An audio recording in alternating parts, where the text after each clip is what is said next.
Hi, this is Eva for Once Upon a Timeline. Caught me a little flat-footed there. It's weird how sometimes it just clicks in so quickly. Ugh.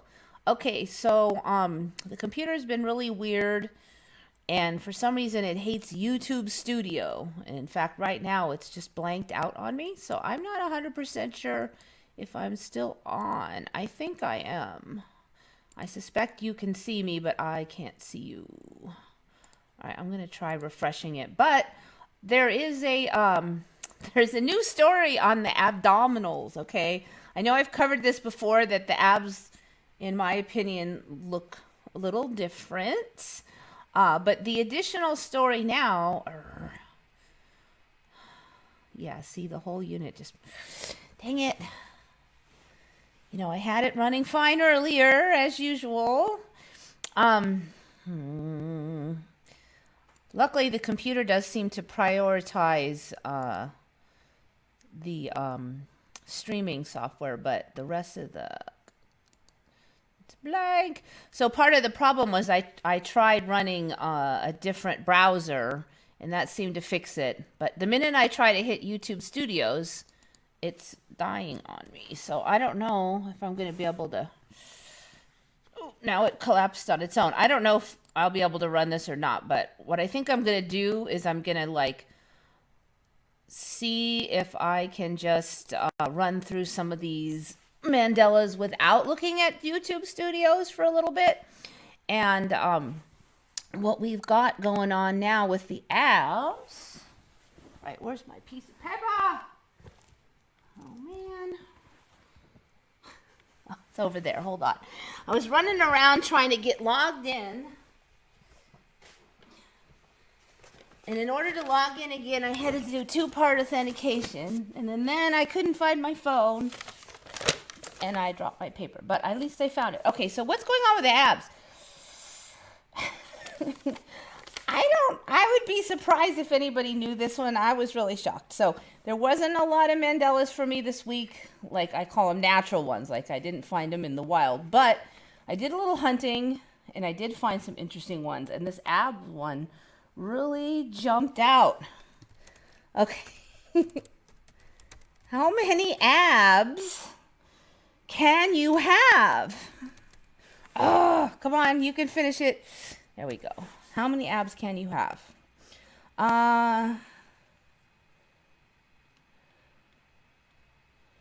4-pack versus 6-pack versus 8-pack. This one kind of blows me away. I've been noticing lately that abs are looking weird, okay? So they always said 6-pack. It was a 6-pack. That was all you could have was a 6-pack. Basically, you could see all your abs. That was the 6-pack. All right. Now, I have said before that it looked a little weird. Well, apparently you could have anywhere between a 2-pack to a 10-pack. And it's like, they said it's genetic, so I assume you're born with it. It's like how many, that muscle gets cut, broken into bands. And each band is an ab. And so this would be one band. And then each band has two sides. So if you have a 2-pack, you would only have one big band, I guess. And if you have a 10-pack, you'd have 5 bands split in half. So this guy apparently has a 10-pack. 1, 2, 3, 4, 5. So if you're born with a 2-pack and you diet and you exercise and you lift weights, no matter how much you lift weights, you're still only ever going to have a 2-pack. And if you know, it's just what you have. It's the muscles you have under there.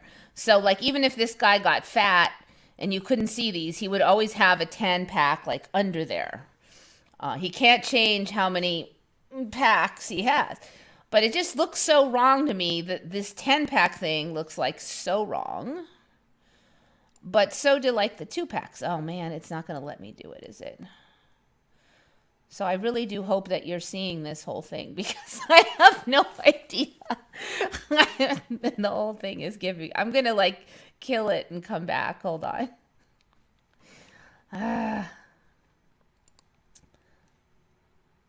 Not responding.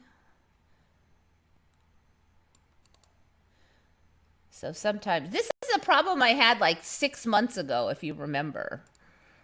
And it's the same weird thing. All right, so he has 10 pack. It's not going well.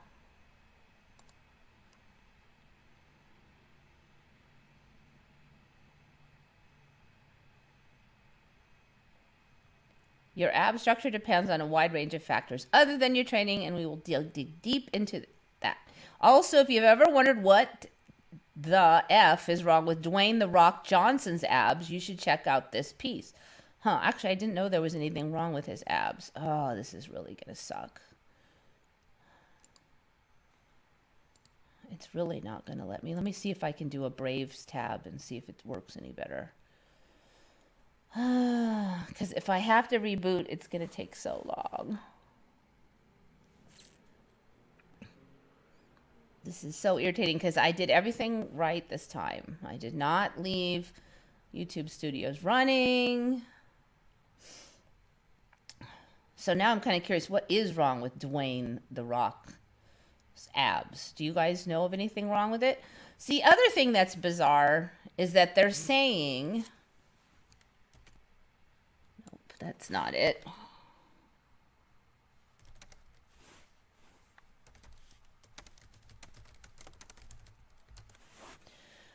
They're saying that the abs don't even have to be like the bands.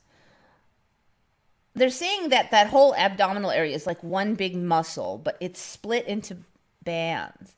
So they're saying the bands don't even have to line up. They could be like all wiggly or off-centered, and they had all these images of these off-centered ones. I'm like, what? That was not how it was before.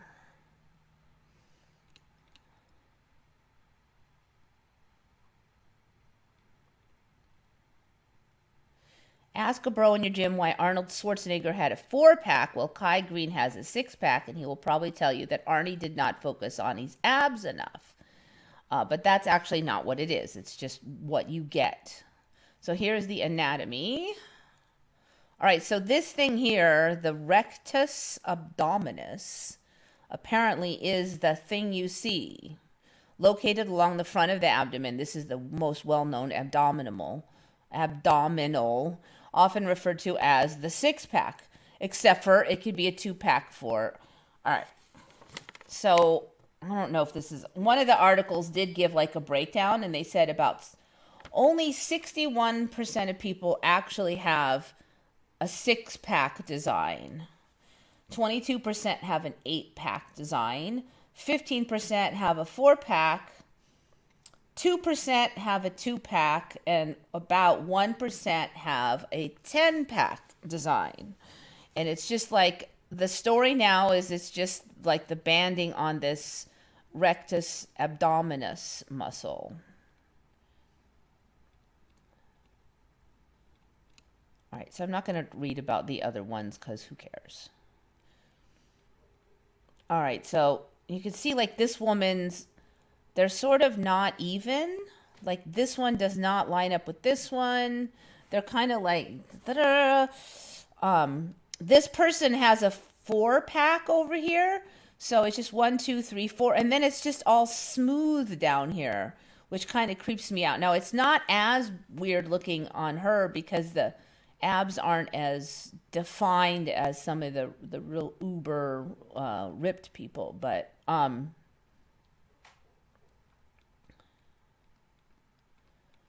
right, so I think that guy has a 1, 2, 3, 4. He has a 10-pack. Okay, there's those numbers I was ripping out. Oh, this shows how to like check. Stand upright, grab as much of the fat around your belly button with fingers. Put the fat and skin outwards. Contract your muscles underneath your skin, and you will notice that they pull away from this tissue, and it makes it easier for you to distinguish the muscle below. Now I guess you just strum along and see how many you have. Granted, I haven't done this yet because I just found this a little bit earlier. All right, and then it talks about how to build abs. Let's see, what else did I find? Okay, let's look at some, hopefully the computer. will allow me to look at images, that would be wonderful. Thank you. All right, see, some of these images look so wrong to me, like this one. Oh, is it going to let me explode it?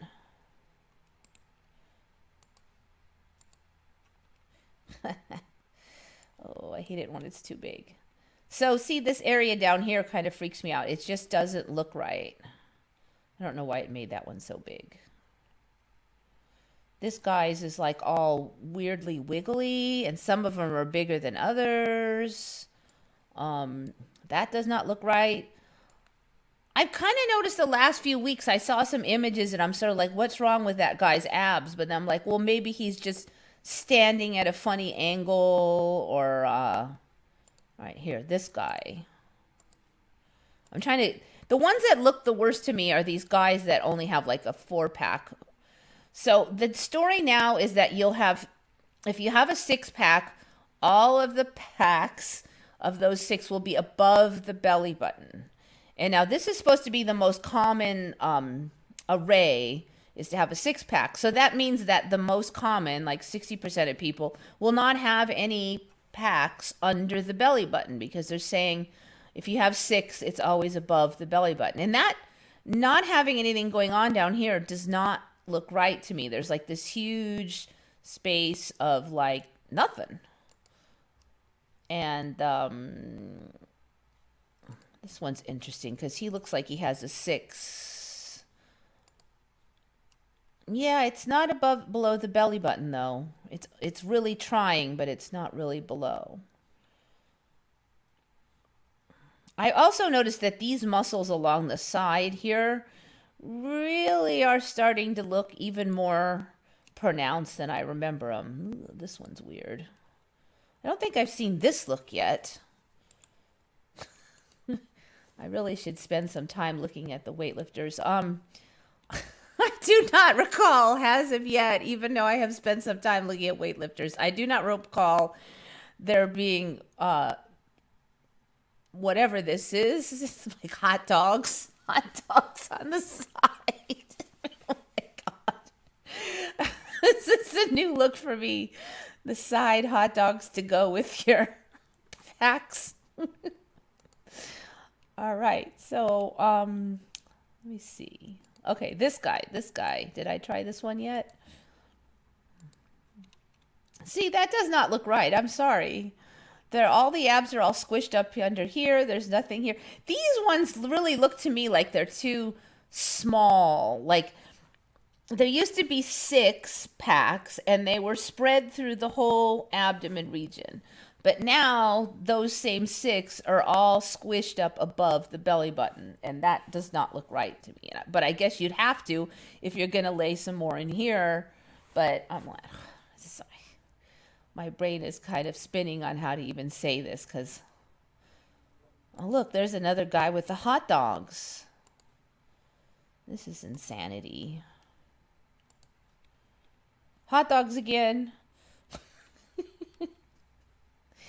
And it's like, it almost looks to me like, I was telling somebody else earlier, it almost looks to me like underneath this flesh here is like, it's sticking out so much. It almost looks like there's a pair of little mini arms stuck in here because this muscle is sticking out so much. It just, I can't get used to I don't know. It'd be hard for me to date like a bodybuilder because every time I'd look at him, I'd be like, ew, that guy's an alien. But he's not. That's humans now. It just doesn't look right. Oh, that one looks weird too. Is everybody going to get like super lumpy? I just noticed there's this weird lumps. Like weird lumps here in the chest region on this guy too. I've not seen that yet either. What in the hell? What is all this? All right, so he's got I'm not going to be able to like look at a man without counting his abs now. What is going on with all that? Why is this all weird? It looks like he's been stitched together, top half to bottom half. The more I look, the weirder it is.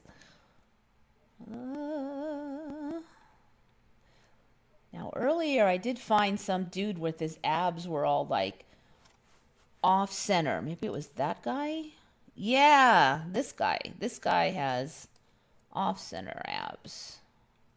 Okay, so now look, this is like they don't go straight across. They're like that looks so wrong. There never used to be abs that weren't lined up. So I guess he has 1 6 also.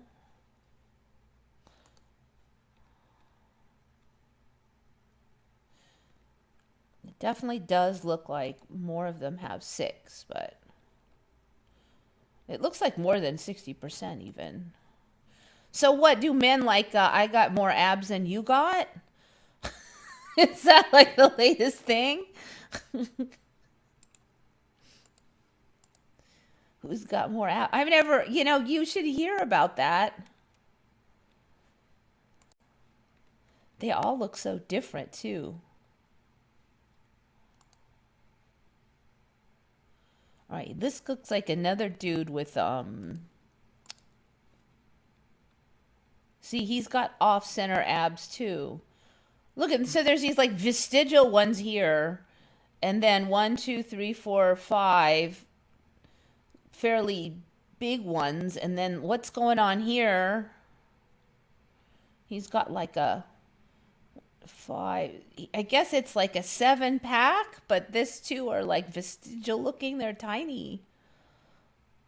It's making me crazy.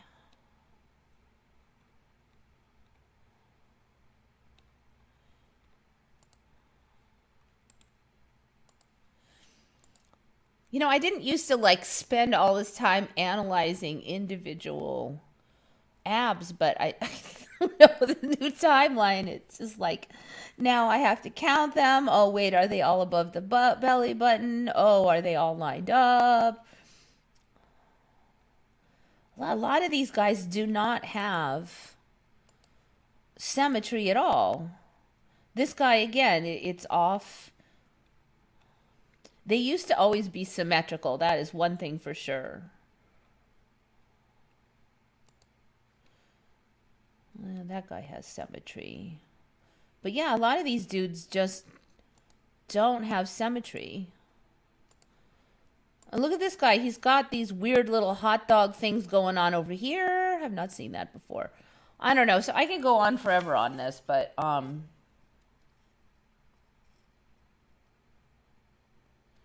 right, I think I've covered everything on that list. Dare I try going to YouTube Studios? It's been working really good, but I want to make sure you're still hearing all this. Okay, you could do it.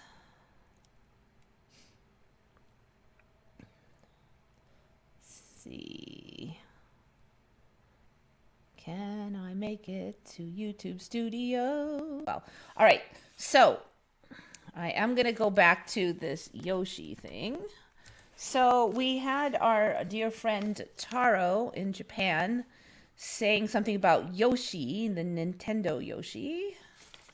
I'm just going to put that in there. I'm not really sure how much difference there is. But so there's been 2 different areas where people were talking about Yoshi, and they said 2 different things. All right, so I have to say I'm not a total expert on Yoshi, but I do think that at least one of them looks highly suspicious to me. All right, now I'm going to check and make sure that I still have YouTube Studios running. I do. All right. Now I'm paranoid. I'm sorry. Today is just not going good. I also can't find one that will be small enough. Does this even look right? I don't know why this one makes me laugh even more. Okay. What's going on with Yoshi? Does this the Yoshi that you remember?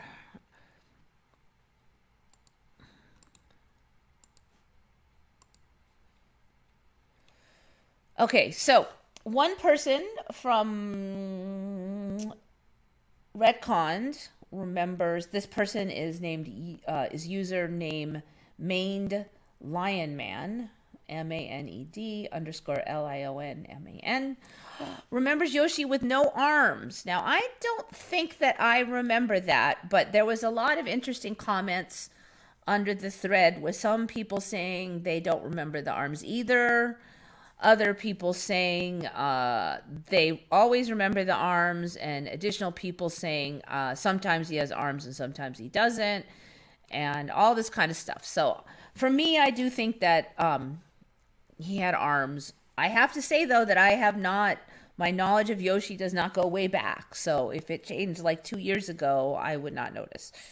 Okay, the second thing, though, is I do feel that probably there's one thing here that doesn't look right to me. Because I really don't remember this thing. And so Taro, our friend in Japan, said something about like they don't remember the shell on here. And it's indeed, it's bizarre because it's like, is that a shell? It looks like a hat. I think it's supposed to be a shell. But you still got these like dinosaur bumps back here that seem normal. What kind of creature has dinosaur bumps and a shell? Quit that. So yeah, so you see the regular kind of stegosaurus dinosaur bumps here. But then you've got this goofy shell thing here. They don't even match. Who came up with that plan? I don't remember the shell either. So again, I can't swear to this, but a couple people chimed in right away saying they didn't remember the shell either. So if they wasn't for that, I probably wouldn't put it up. But since there's been a lot of Yoshi talk lately, and a lot of people seem to agree, then I'm putting it up. All right, and now I'm checking to make sure I'm still live. Yes. It really does seem like the minute I turn on YouTube Studios, that's what's killing it. And even just YouTube, because it's running totally normally as long as I don't try to do that. And I've never actually had this problem before, weirdly. It's usually just having extra windows open or something. Okay, so anyway, yes, something going on with Yoshi. And next one is albino iguanas.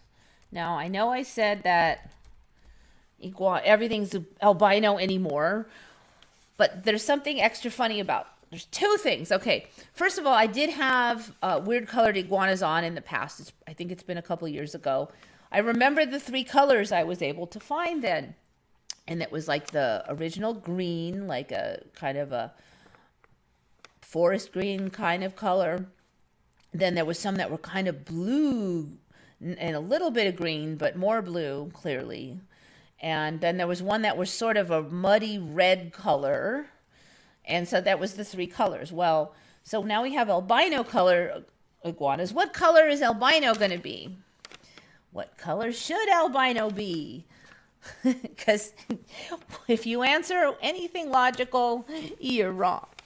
Albino iguanas apparently are not white in the current timeline. Last I understood, albino meant absence of pigment, but almost all of these are like yellow, orange, pinkish, a bunch of weird colors.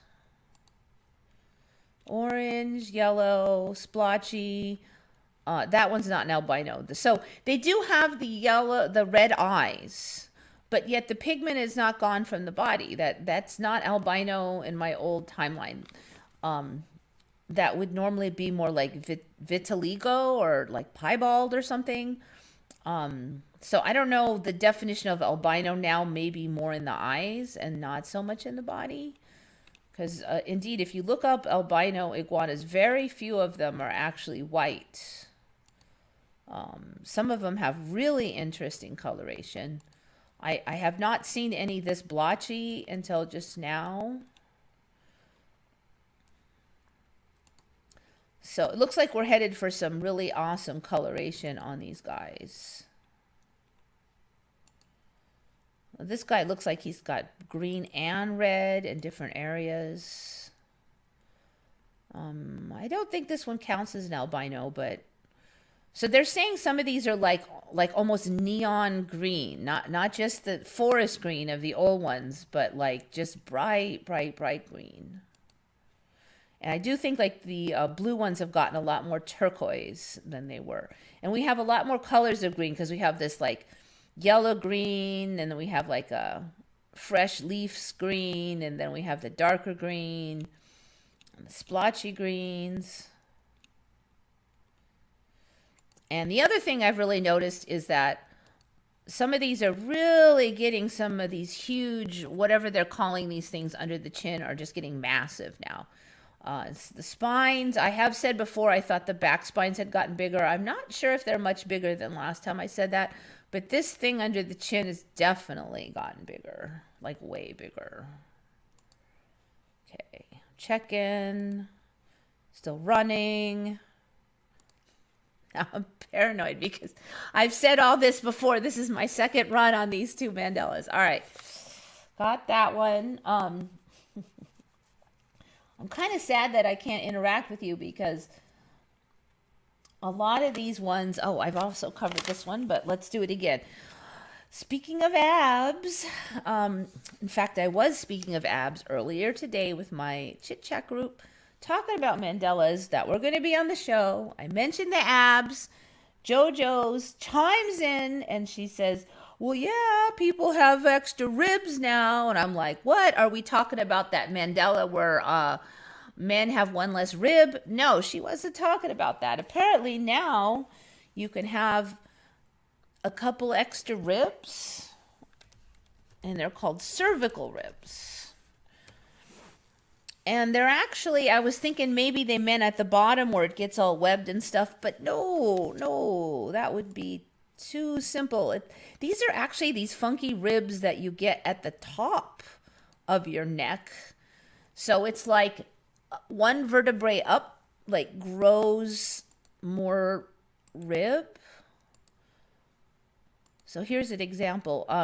So this would be your, not my original, but in recent years we've had this be the top rib here that circles around in, what's this called? Mandibular or something. That wasn't exactly it, but the center bone. It attaches to the center bone, and that's the top rib. But the cervical ribs is like when the next vertebrae up grows some additional little pincher crab looking funky little tiny ribs, and they are saying that approximately 0.2 to 0.5% of the population has that. So out of every 200 to 500 people, one person would have these extra ribs, which is really quite a lot of people.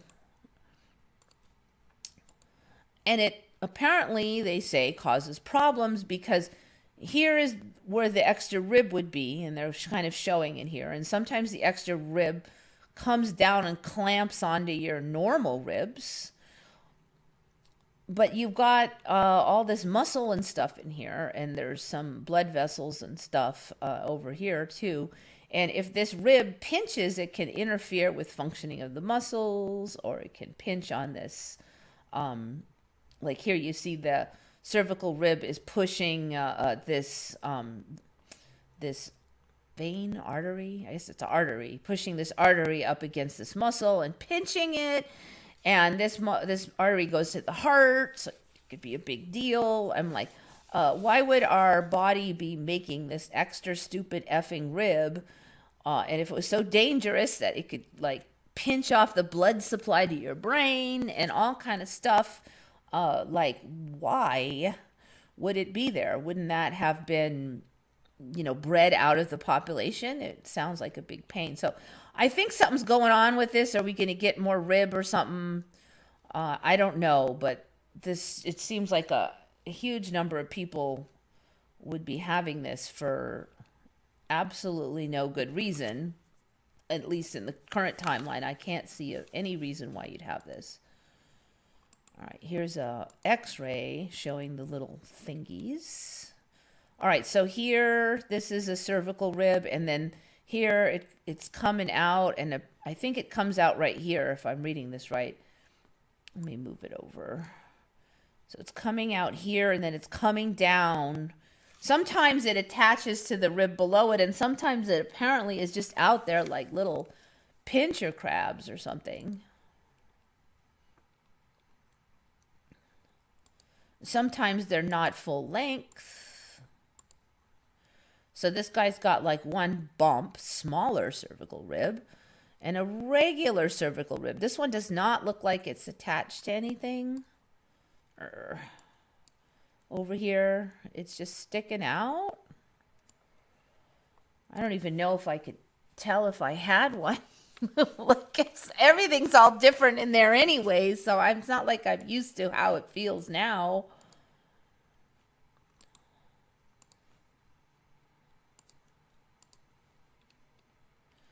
Oh, look at that. That one's all like weirdly,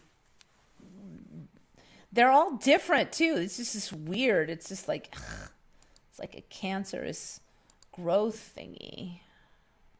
All right, that's not showing anything.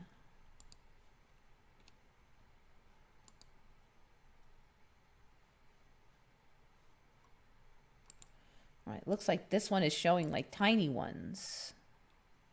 Right here, this guy's got little nubby cervical ribs, and I think that this is supposed to be the regular top rib. So I don't know. Yeah, 1 in 200 to 500 people have extra ribs up at the neck. It just seems really strange to me. All right, so here's,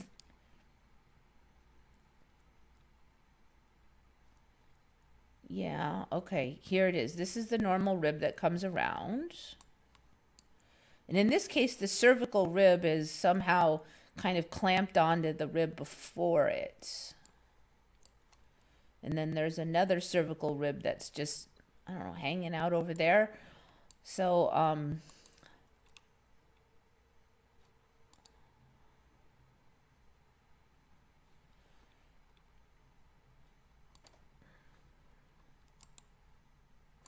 one more image to kind of like knock on wood. See, look, it seems to be working fine as long as I don't try to load anything. This one also shows it here. I don't know what's going on with these. I wish I could read what you guys were saying. I just realized how irritating it is to not know if you're there and listening. I'm used to that feedback. Okay, so we got abs, we got cervical ribs. Cervical ribs, compliments of JoJo's. Thank you very much. Albino iguanas, that's me. Nintendo Yoshi has a shell. That's Taro. Good find. All right, I think I have 2 left, and I'm just going to like burn through them, and then I'll go and back and check on you, because there's a really good chance that the minute I go to YouTube Studios, it's going to crash everything else. Oh, there's one other thing about those albino iguanas I forgot to mention that I thought was really weird. So they do say that they tend to be more sensitive to light. Okay. But they also say somehow because of that, they're calmer and more docile. So they say they can see, just maybe not as good in bright light, but they're more docile. I mean, like, if they're in the house, why would they be more docile? I don't actually, I'm trying to think of any animal that's more docile when they have crappy vision, and I can't think of anything. If anything, they tend to be more jumpy and snappy. So I thought that storyline didn't really make sense. You know, a lot of storylines don't anymore. It'll be like, oh, well, that's because of this. I'm like, but those two things don't make sense together to me. You know, it's not logical. I mean, if you wanted to tell me, okay, albinos are more listless and less energetic, and therefore they're more docile. Okay, but eyesight, And like when you're in the house, who cares then? You're not out in the sun. If I had sensitivity to light and then someone shined light in my eyes, docility would not be the first thing that would likely occur. I'd probably be all like, get that crap out of my eyes. I'd be crabby. So anyway, weird timeline stuff again. All right. All right, I have two more main ones, so I'm just going to burn through. So for a while, like the last couple years, maybe 2, 3 years, 4 years ago, I started hearing, oh, sharks don't get cancer. Sharks don't get cancer. I looked up articles. Nobody knows why sharks don't get cancer. Now, I'm not sure if I actually covered it because there was a few other things they said don't get cancer. And some of those were like those weird sea creatures that could revert back to a previous like nymph form and go back and forth. And supposedly they could just like heal everything by like reverse growing into their younger form and then regrowing back out. Okay, so that seemed more weird, and I was covering that more, and I didn't really cover the sharks don't get cancer thing. But now apparently we're out of the sharks don't get cancer thing, and so now they're like, it's a myth that sharks don't get cancer. I don't. Does any of you guys remember the sharks don't get cancer? I looked into it at the time, and that was the pretty much agreement. But now that's always been baloney. And the story is that some guy trying to sell shark cartilage came up with this by trying to say sharks don't get cancer, and if you eat shark cartilage, you won't get cancer either. And it was all bad research and never true. And they've known, the book came out in, I have it written down, 1992, but almost immediately people are saying no. Well, it wasn't 92 that I was hearing this in. It was just like maybe 2015, 2017, 18, 19, 20, around there. It doesn't go way back, though. I never heard of it until post Mandela. Yeah, so it couldn't be more than about 6-7 years ago. I think it was a little less. But yeah, so passing through the timelines. Now sharks do get cancer, and it's mole rats that don't get cancer, in part. At least several articles said that. I probably should check on it.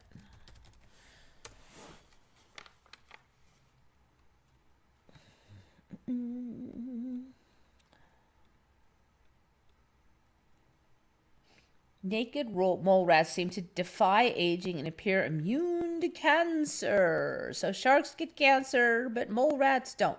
Now, we've had the naked mole rats on before as being super creepy and probably a Mandela. Now they have all this weird, creepy harem social things and all kinds of stuff that I don't think any of the creatures had back then. Okay, but I can't get on there because I didn't pay for BBC. Let's try medical news today. Not just cancer, but they don't get dementia. They live for 30 years, much longer than other rodents, without developing degenerative diseases. Their apparent immunity to aging is due to unique protective mechanisms that safeguard against DNA damage caused by mutations due to oxidative stress. Scientists believe these unusual creatures may unlock the secret, preventing and treating age-related conditions such as cancer, dementia, and Parkinson's disease. Wait, they're cold-blooded? Since when is a rat cold-blooded? The hairless, buck-toothed, and cold-blooded naked mole rat.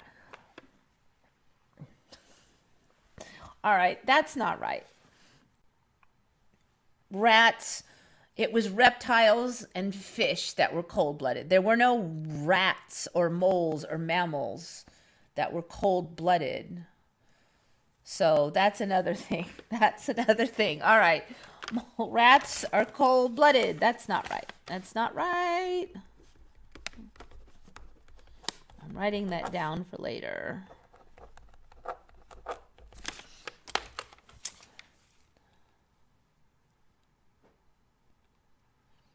Rarely, if ever, have cancer. Rarely, if ever.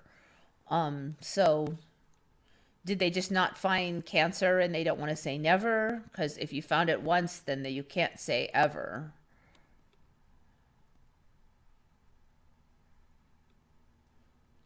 The rodents have a superior damage response system that works overtime to repair DNA. Naked mole rats have an extra copy of a gene that promotes antioxidants, which safeguard cells with damage from oxidative stress. So interesting. So, maybe we find that we will do better if we really target cleaning up oxidative stress, because you have to have oxidative stress, because that's basically cellular respiration that gives us energy, creates oxidative stress. So if you're actually trying to prevent formation of oxidative stress, the only real way to do that would be to slow down metabolism, and most people don't want to live in like a zombie state. So the other solution is to mop up oxidative stress really quickly and efficiently, which apparently the current storyline is what these naked mole rats do. All right, cold-blooded mammals. Now I'm going to look that up. I wanted to say I didn't find many Mandelas today, but then I started hunting for them, and I did find these, and they're just cold-blooded mammals roamed Earth for tens of millions of years. No, that is so wrong. The story was that there was cold-blooded reptiles, and then mammals came along, and we had an evolutionary advantage when the temperature changed because we could make our own heat. But there wasn't cold-blooded mammal. Part of the definition of a mammal was that it was warm-blooded. That was part of the definition. There were no cold-blooded mammals. That's so wrong. I'm just thinking back to all my science lessons. This is... Amongst homeothermic animals, some are capable in special unfavorable circumstances of adopting a different lower temperature, which allows them to make substantial energy savings. These animals are called heterotherms. This in the case, for example, with hibernating animals whose body temperature drops considerably during the slow phase of life known as hibernation. Certain birds, such as swifts, which in situation of food shortage are capable of falling into sort of lethargy during a whole winter night. Here too, strategy consists of saving energies.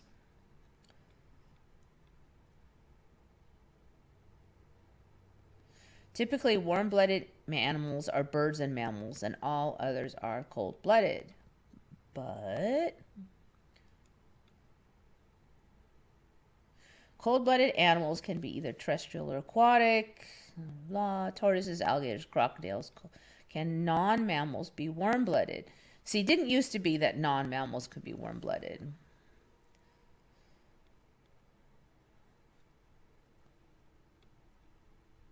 This looks like some kind of AI answer or something, because it's just throwing out weird questions. First mammals were cold-blooded. I've not heard of that. In a way, it kind of makes sense. I mean, somehow they evolved, I guess, apparently from reptiles, or where did they even say mammals? I don't remember where they said mammals come from, but I do remember that being part of the definition of mammals, was that they were warm-blooded. Some animals, such as Arctic ground squirrel, are classed as heterothermic, allowing their surrounding environments to affect their body temperature. All mammals are considered to be warm-blooded. Okay. It looks like we're kind of hitting a gray area. Cold-blooded animals do not generate body heat themselves. Are there cold-blooded animals? Although most mammals are warm-blooded, a few species of cold-blooded mammals exist. Well, they don't say what they are, of course. I was like, AI is writing all of this? What animals are cold-blooded then?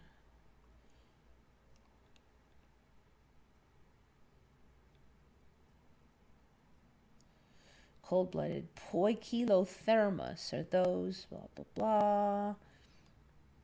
Maybe coral have it. All right, let me just make sure that, yep, YouTube Studios is running fine. As long as I don't dare to go to, or I should say, OBS Studios is working fine as long as I don't dare to go to YouTube. Yeah, it's weird. You know, the computer was fine all day, and it only complained when I went to YouTube Studios.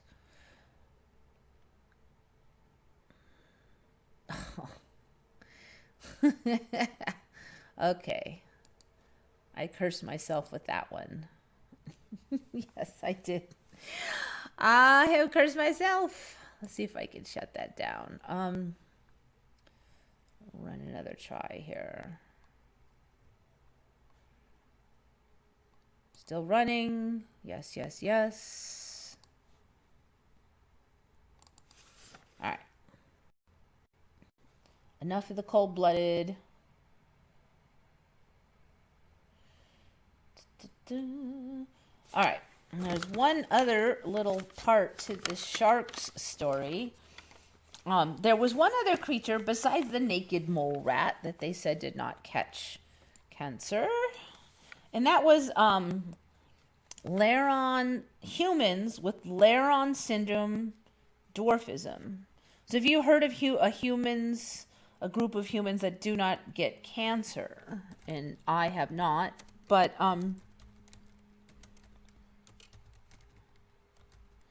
now I do believe that I am quite certain that I've had this particular type of dwarfism on because I don't remember it existing. Laron syndrome apparently is one of those where you're not only like smaller than normal, but you're also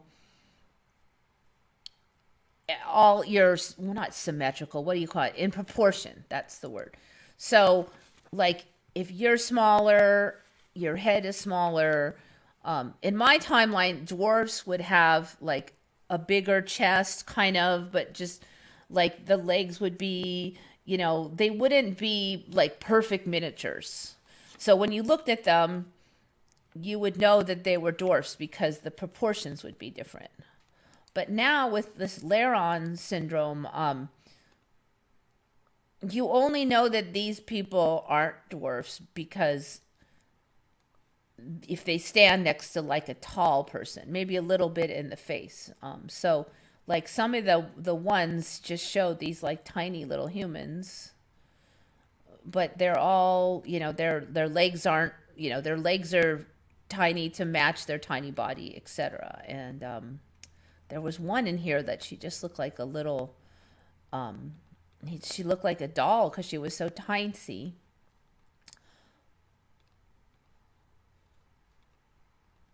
See if I can find that one. So some of the really short dwarfs that we've been finding, see, like this guy, he's really tiny, but he's not, you know, he doesn't have a big barrel chest or anything.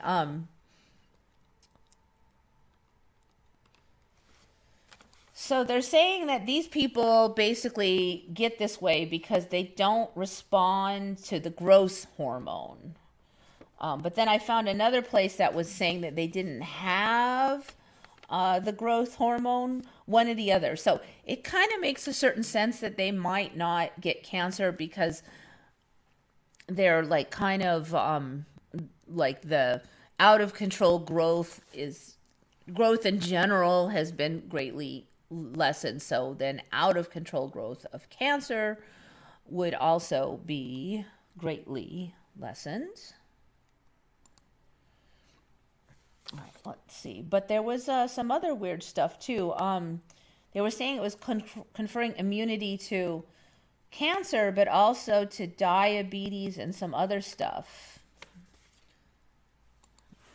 I'm just going to type confers immunity so I can find that one.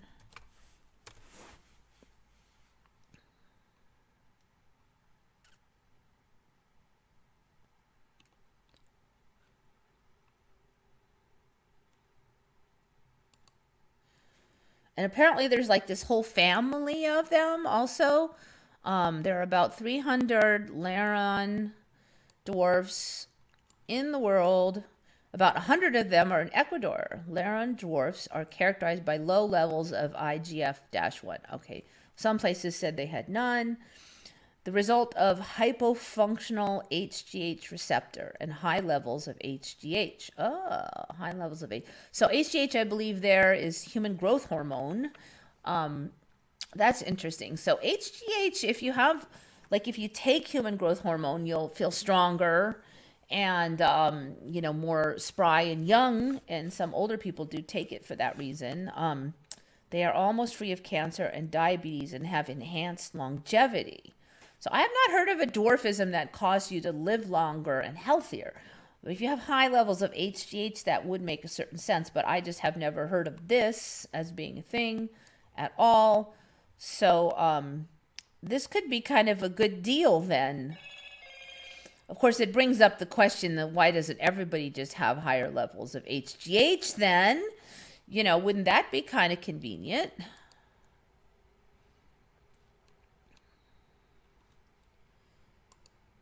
I mean, why did nature make us so flimsy? These Laron dwarfs, couldn't we just grow to our natural height and then stop responding excessively to growth hormone and have high HGH? All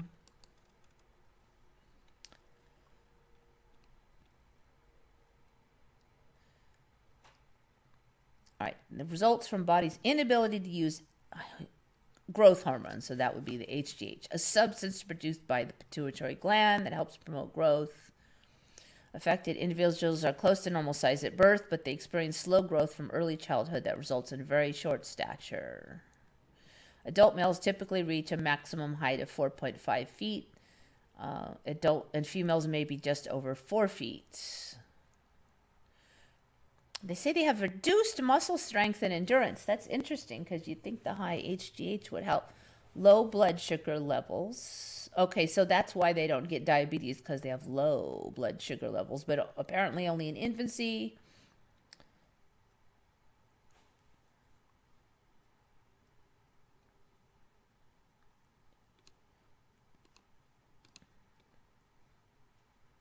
Reduced risk of cancer and type 2 diabetes.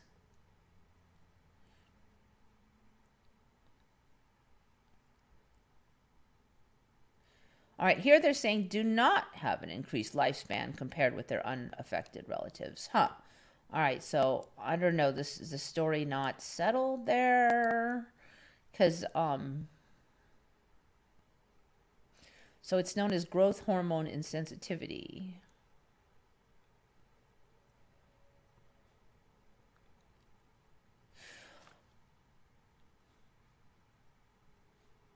Anyways, that's just one of the things I thought was weird. I've never heard of a group of people who don't really get cancer. So, of course, now they're saying, oh, we're going to study this.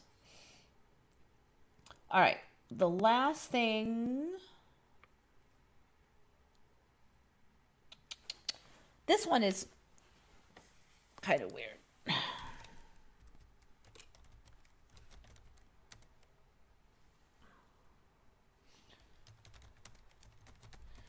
So I don't know if you remember back, it was quite a while ago, maybe 15, 20 years ago. They started saying, oh no, looks like viruses can swap around their DNA and trade off DNA. So it was a big fear porn thing at the time, because they're saying, well, what if a disease that could infect humans easily gave their infection disease to a really deadly disease that couldn't infect humans, and suddenly created this super killer virus that was really dangerous and suddenly could infect humans. So there was tons of like saber rattling about the horrible dangers and likelihood of this happening. It does not seem exactly that it has happened in all that time. They had a name for these genes that apparently have some kind of ability to move around. They called them transposons. I do remember that term. But it was like in viruses and bacteria. that this could happen, okay? But now they're saying that it can happen in fish and mammals, and so there's some complicated study where they just basically said, hey, look, there's transposons in all these other creatures, and one of the things is way more than we thought. I'm like, I don't remember their thinking that that could happen in humans. So there's this story now that I looked up where they said, okay, one of the things that one kind of fish had, one of the skills that it had was kind of an antifreeze, excuse me, in the blood that let them tolerate really cold temperatures without freezing because they had this antifreeze. And then only one other species also had that. But they were trying to figure out how that other species got it. And it looks like, they're saying, it looks like that the second species basically somehow got the gene from the first species. So, like, how can that even happen, right? I got to find that article.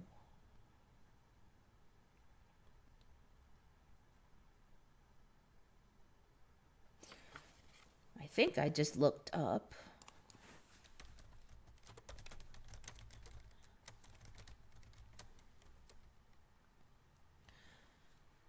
Humans. So one of the things I wanted to know is, can this happen in humans? And they're basically saying that it looks like it happens in all mammals.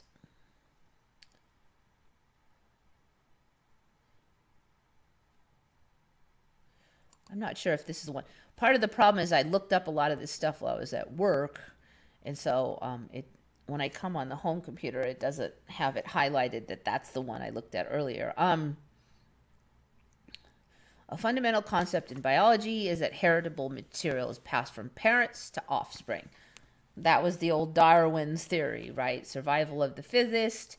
You're fit, you survive, you pass on your genes. Then that's gotten undermined greatly by that epigenetics, where genes are turned on and off by your environment. So suddenly we have the reverse. The environment determines genetic expression. But now we have this third thing where apparently you could just nab genetics from somebody else. And one of the stories was that this somehow, here's the thing, you have a gene and it somehow has to get into the other creature. And how would this happen? The gene has to be like, so their theory was what happened with these fish was that the one species like does a lot of egg spreading and sperm spreading all through the ocean. And they're like, okay, when these materials break down, suppose they do not unite, and so they just die out, right? And the cellular walls break down, and the genetics are basically floating in the grand sea of everything. And then say the other species of fish lays their eggs down, and somehow these floating around genes that are left over from the degradation of the other sperms and eggs somehow get into the other egg and somehow get into the nucleus and snap into the DNA. And so they're like, well, for a long time, nobody believed it was possible, but now we have proof that it somehow happened. And somehow this fish got genetics from this other fish.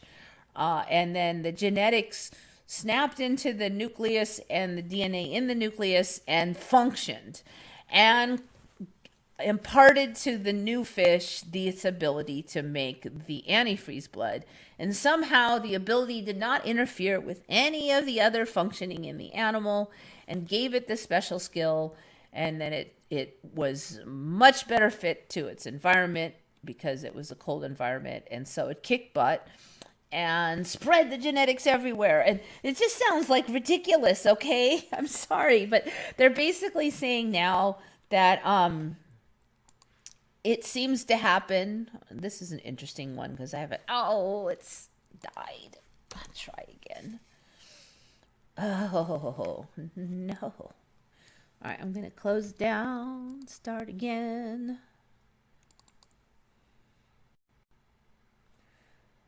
Looks like we're still live. Okay.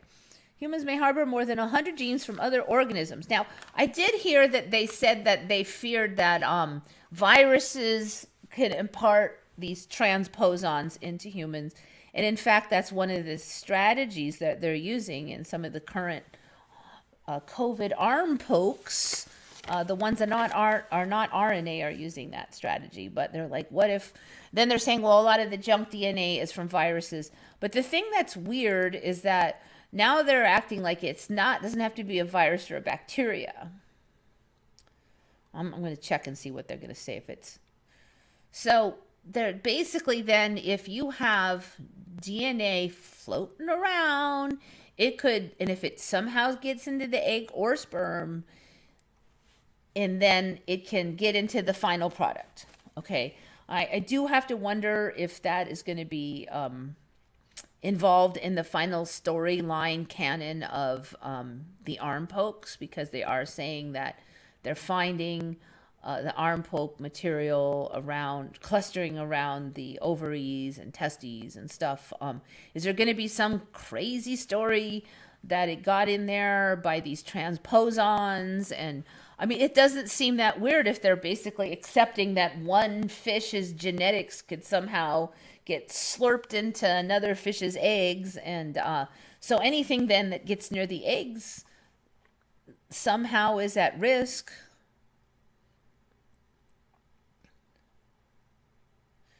For each gene in the genomes, the scientists searched existing databases to find close matches, both among other animals and among non-animals, including plants, fungi, bacteria, and viruses.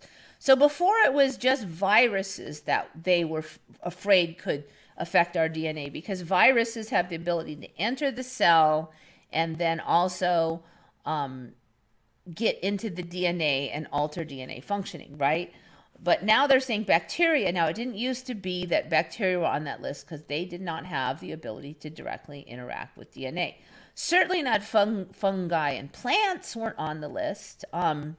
Certainly not other animals were on the list, but they are now. When an animal's gene more closely matched a gene from a non-animal than any other animals, the researchers took a closer look using computational methods to determine whether the initial database search had missed something. In all, the research pinpointed hundreds of genes that appear to have been transferred from bacteria, archaea, fungi, other microorganisms, and plants to animals. Okay, so they're not saying they found animal to animal yet in humans, but they did find evidence of it in other animals, so it should be doable for humans. In the case of humans, they found 145 genes that seem to have jumped from simpler organisms, including 17 that had been reported in the past as possible horizontal gene transfers. So horizontal gene transfer is not just confined to microorganisms, but has played a role in the evolution of many mammals. So you can see the kind of evolution of this concept is, first it was just virus to virus. Oh, maybe it's bacteria to bacteria. And then pretty soon they're saying, well, viruses could possibly invade the cell and upload some of their DNA into your DNA in order to replicate themselves. But now it's plants, fungi, all this other crap could do that. Now it kind of, I don't know, does it make a little bit of sense because we have those zombie fungi now that can take over creatures, but. So they're saying there's still some controversy. This was a 2015 article, but a lot of these articles seem to be pretty, and research studies seem to be pretty favorable to the idea that this is clearly happening. Potential effects of horizontal gene exchange in the human gut. All right, so in order to have this into the offspring, you'd have to get it to the eggs and stuff, but what if you have fungi DNA in your gut cells? Once those cells are infected, then each time they split via mitosis, that would get traveling through the gut over time. If those cells had a survival advantage, we may even see a sort of survival of the fittest on a more micro level too. There's a lot that could be going on here. I mean, it opens such a Pandora's box. It's truly amazing. One of the things one of the articles said is that a lot of these genetics that have a apparent ability to transfer horizontally have to do with metabolism. So that's interesting because it definitely does seem that humans are having a lot of metabolism issues lately. Happens by contamination of eggs. I think that's everything I had on there.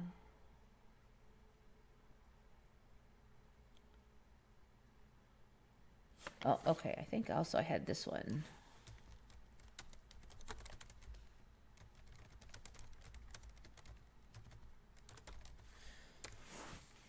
So on some level, also, this could be sort of an excuse or a way to explain changes in humans. Oh, well, somehow we got some DNA from somewhere else.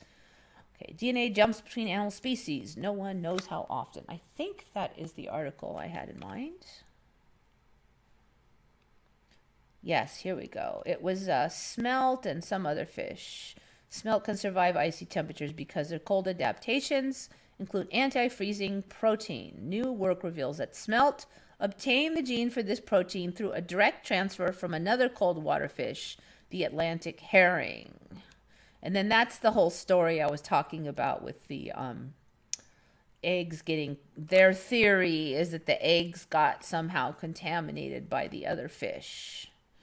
So now if it had been a straight crossbreeding, you'd have a fish that was like half herring and half smelt. But that's not what they ended up with. The fish was completely its normal DNA, except for one snippet of DNA that came from the other fish. And that snippet coded for this protein that gave them the advantage. So then if this was the case, then you'd have to think that lots of other contaminated genetics got into the species, but maybe just did not confer an advantage. So the creatures did not grow on to breed and spread it.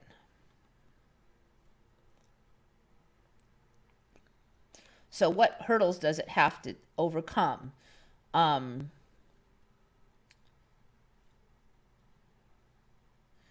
So there are two options. Either the eggs are let loose and then the gene is taken up by an egg that's out there, or the gene enters the body of species B and is taken up by an egg inside the body of the thing. So this, I wonder, might be a path that could happen with the arm poketies. Let's hope not, or at least that's not as bad as we might fear, at least, but I have a feeling this storyline is going to be resurfacing. Continually, gene must make its way into the nucleus of that egg. Then the gene must be integrated successfully into the DNA of that species inside that egg. Once that happens, then it's pretty much free game. The egg just needs to then survive, and boom, that DNA now will be in every cell of that creature. Cells carrying the acquired gene must give rise to a new species B offspring. So that egg has to be functional with that piece of DNA in there, and functional enough to continue to breed. And if you wanted to see widespread existence of the new DNA, then it probably needs to confer an advantage. The acquired gene must then spread and become a fixture in the general population. Only a horizontal gene transfer that overcomes all these hurdles can be detected. So that's why they're saying, well, nobody believed it at first. Indeed, it sounds completely freaking ridiculous. Yet they're finding all this evidence that genes just showed up by magic from one animal to another, and they can't figure out how they did it other than this gene transfer. They're talking about a bunch of scientific stuff about that one little piece of genetics. So one story also is that ticks might somehow have something to do with this by like somehow getting DNA from one spot and like spitting it into your blood, it still seems like a bit much. Like, why wouldn't your immune system just kill that crap? How is it getting all the way down into the germ line? So I don't know. But it's weird, and I think we'll hear more of it. DNA is just so loosey goosey now, and more so all the time. And your body doesn't kick out all the foreign DNA like it used to. All right, I'm going to risk going to YouTube Studios, but this may be it, because when I go there, this may be like the straw that kills the computer. So I'm going to say bye now, think good thoughts, all that stuff. But I will try to go there. But if I get kicked off, didn't make it. OBS is still up. YouTube says no. I've also got to somehow shut down the YouTube show. So that's the other reason why I'm trying to get there. I'll try one more time. Let's see, I'm not even at studios yet. I don't think I'm going to be able to make it. All right. I think what I have to do is just shut off OBS. So, sorry I couldn't be like more directly chit-chatty today. Very much apologies. Hopefully we'll get it straightened out by next week. I never really know what's going to go on. I got this computer so I could stop having problems with my last computer. But I do just kind of have like an evil curse with a lot of computers that I'll have these nagging, long-running problems. It won't die, but it won't live. So that's one of the reasons I don't run out and buy a new computer that much anymore, because it never really fixes it. There'll always be some new stupid thing. All right, so I'm going to shut off streaming from here, and then hopefully I can go to YouTube and shut it off, fingers crossed. So thank you very much, everybody. I very much appreciate you coming, being patient. Apologize for all the problems as usual. And think good thoughts, everybody. This is Eva signing off for Once Upon a Timeline.